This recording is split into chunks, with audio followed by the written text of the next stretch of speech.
Well, everyone, it's that time again. Well, first, I'd like to say that I got some bad news, good news, and some bad news. Well, actually, it's really not bad news, just disappointing news. But first, I guess I'd just like to say sorry that didn't have an update last week. But it would have been really short because I was on vacation and I only got one little thing done. So, yeah, it would have been wasting your time. So, I guess let's kind of get started here with what I do have, I guess, kind of. Alright.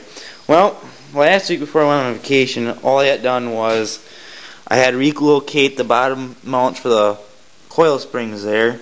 Move them over, let's see, about an inch, I think it was. Weld them on, that's all I got done. Then, yeah. I got the, I guess, I don't remember if I hit it last time or not, but I got the 4-link temporarily on right now.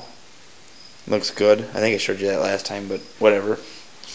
Then this weekend here, I was working out really long time, but still didn't get hardly anything done. But that's kind of not my fault. Well, to make these mounts for the coil spring to go on, I have, you need some steel, right? Well, I planned on using plate steel, but no places are open at the time, and I don't want to sit there and pay, a lot of money for a little piece of chunk of plate steel, So I found some angle iron I had laying around in a rig my dad had used, and he ended up not having to use it, so I grabbed some of that. But I found out it was too thin. It was only 1/8 inch thick. So what I had to do was cut 2 pieces of each. There's 4 pieces, 2 pieces on this side, 2 pieces on this side, weld together. But I had to make 4 pieces all together for each side. And what I had to do was put them together, weld them together. I also drilled holes in each piece of steel, and weld it up to weld each piece together. So that took a lot of time drilling because there's I think exactly 60 holes in just these 2 pieces. So I got it on both sides. You can see where I ground the welds down. I got both sides on the insides and the outsides. So I got a total of 60 holes I had to drill and weld, and I had to weld all the outside. So it took quite a long time. And it doesn't help also that I forget to cut the pieces at 45-degree angles. So then I cut out a small chunk. I mean, it's hard to tell here because it's all welded up now. But I had to cut out a square chunk out of the short piece of steel right here. And then also it doesn't help when you actually cut out 2 left sides instead of a left and a right side. So I had to cut the other square chunk off. Well, actually it was this one here. This here was over here, so I had to cut it off and put it there, weld it on, then weld it together. This piece and that piece together. So that was fun. That took, let's see, about 6.5 hours to weld 2 pieces that were 4 pieces together. Pointless and ridiculous. And if I had some, thicker angle iron, I could have had it cut and welded up in, an hour? But, yeah, I guess enough of that. That's just me complaining about my own mistake. But, yeah, well, whatever. So anywho, today I was a little busy, so I didn't get much done either, but I got it welded onto the frame, and that took a little while. And then, I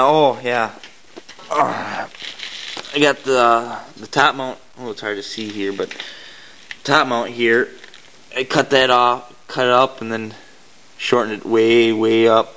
So now it's only about 1 inch long, Then weld that onto this plate here, and then then also for added strength, even more strength, it's probably way too much, but there's no such thing as never enough. So I just took some tubing and some steel tubing and just welded it in there.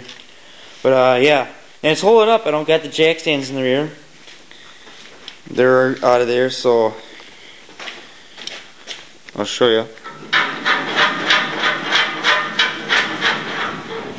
She's bouncy, that's for sure, but it's actually the springs are actually holding up pretty decent. it's a little higher yet than it will be ride height because I don't got any weight in the rear. I don't got anything in the back. But I think once I get all the rear done, I think it should be about right where I want it. So I'm keeping my fingers crossed on that. But it should be pretty close no matter what. So I guess all things said, it's looking pretty good. Squeaks a little bit, but I'll have to grease her up so it won't be any squeaks. But I guess other than that, it sucks that nothing's getting done here. It really does. Been trying my hardest. It's just been a little busy, and I have a couple days off this week from work, so I think within the next day or so, the rear end should be completely done. Then I also gotta build for the rear. I also gotta get a anti-sway bar welded on there from the frame to the axle, and then also, I'm probably not gonna do it now. I'm just gonna get just a light duty chain, chain link chain, weld one end here, weld the other here, so that when you're driving down the road, that if you hit a huge pothole, your spring doesn't fall out and you drag your ass across the highway. That would not be good. So that'll prevent it from going any farther than it is right now and prevent the springs from coming out. So yeah, them are two things I still gotta do besides the shocks.